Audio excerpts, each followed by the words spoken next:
Emmanuel Macron, comme en 2017. Droite et gauche en même temps, parce que je veux vraiment promouvoir une nation écologique, l'attractivité de la France, le développement économique, la réindustrialisation du pays, au service de la justice sociale et de la transition écologique.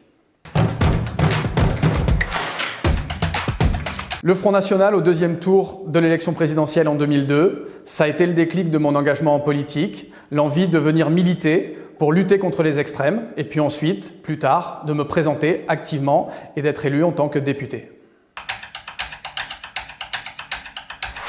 Contre, je pense qu'il faut renforcer la légitimité des élus, il faut inviter nos concitoyens à s'investir en politique, à s'intéresser à la vie démocratique. En politique, en démocratie, dans une élection, on choisit entre le préférable et le détestable. Il faut absolument choisir et renforcer la légitimité. Pour s'engager, parce que nous sommes dans une démocratie, que c'est une chance que nous avons de pouvoir voter, de pouvoir choisir, de vivre dans un État, dans une nation libre.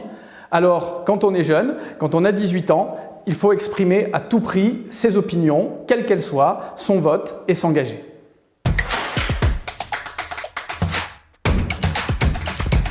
Parce qu'il a l'expérience, parce qu'il a aussi le leadership en France et à l'international, pour aussi sa capacité de travail et son intelligence qui est très importante en ce moment dans la gestion des crises que nous connaissons.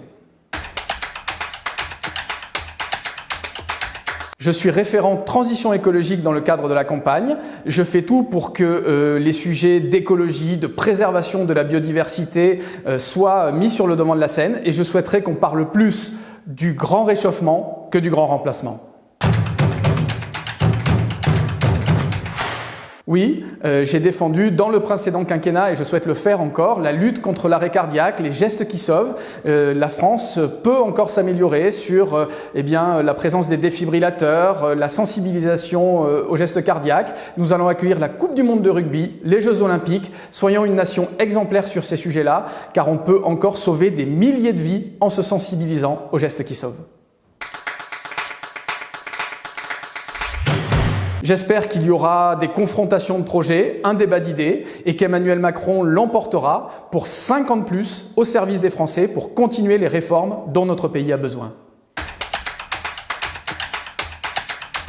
Je serai sur le terrain pour défendre mon bilan, mes convictions pour les élections législatives et j'espère pouvoir être de nouveau élu en tant que député à l'Assemblée nationale pour porter les projets de la majorité présidentielle et défendre aussi les intérêts de ma circonscription en Isère.